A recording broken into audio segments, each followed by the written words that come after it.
తీసి పొందబెట్టేది కూడా మాకు తెలుసు.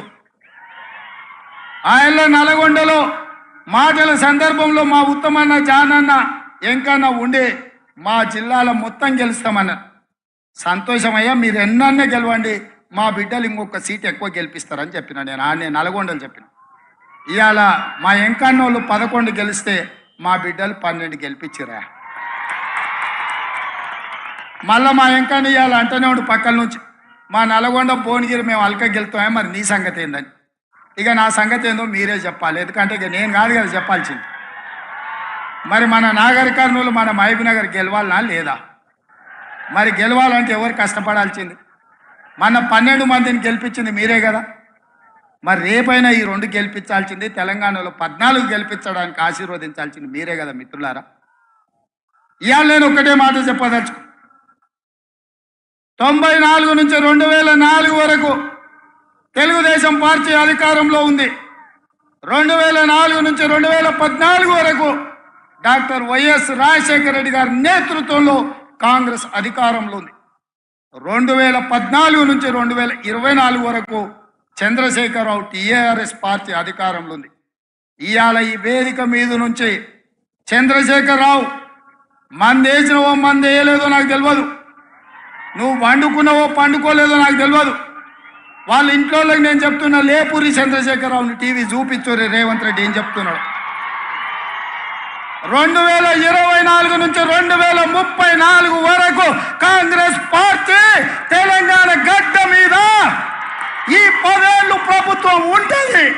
30 జెండా తెలంగాణ గడ్డ మీద ఎగరేస్తాం. ఇది మా కార్యకర్తల మీద ఆనా. పాలమూరు బిడ్డగా నేను మాటిస్తున్నా.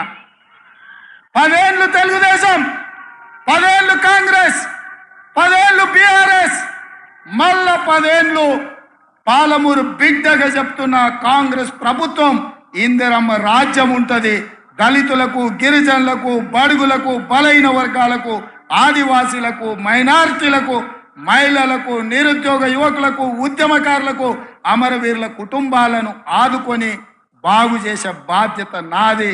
పాలమూరులో ప్రతి ఎకరాకు నీళ్ళిచ్చే బాధ్యత నాది. నాకు వయసు ఉంది, ఓపిక ఉంది. ఏవడన అటు ఇటు చేస్తే తోక గత్తిరిచ్చే కత్తెర నా జేబులోనే ఉంది బిడ్డ.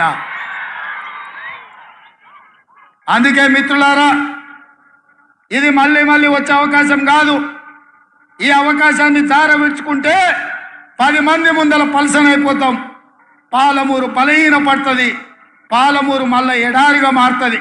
అందుకే పార్టీలకు అతీతంగా, ప్రాంతాలకు అతీతంగా ఇవాళ జెండాలు ఎజెండాలు కాదు, ఈ పాలమూరు బిడ్డ బలపడాలి, జాతీయ స్థాయిలో గుర్తింపు రావాలి అంటే ఈ నల్గొండ జిల్లా నుంచి మొదలు పెడితే అది ఖమ్మం కావచ్చు, ఆదిలాబాద్ కావచ్చు, వరంగల్ కావచ్చు, మెదక్ కావచ్చు, నిజామాబాద్ కావచ్చు, రంగారెడ్డి కావచ్చు, హైదరాబాద్ కావచ్చు, నా పాలమూరు గడ్డ కావచ్చు, 14 పార్లమెంటు సీట్లు గెలవాలి. రాహుల్ గాంధీ దేశానికి ప్రధానమంత్రి కావాలి. రాహుల్ గాంధీ కశ్మీర్ నుంచి కన్యాకుమారి వరకు 150 రోజులు 4000 కిలోమీటర్లు ఎర్ర టెండలో మంచు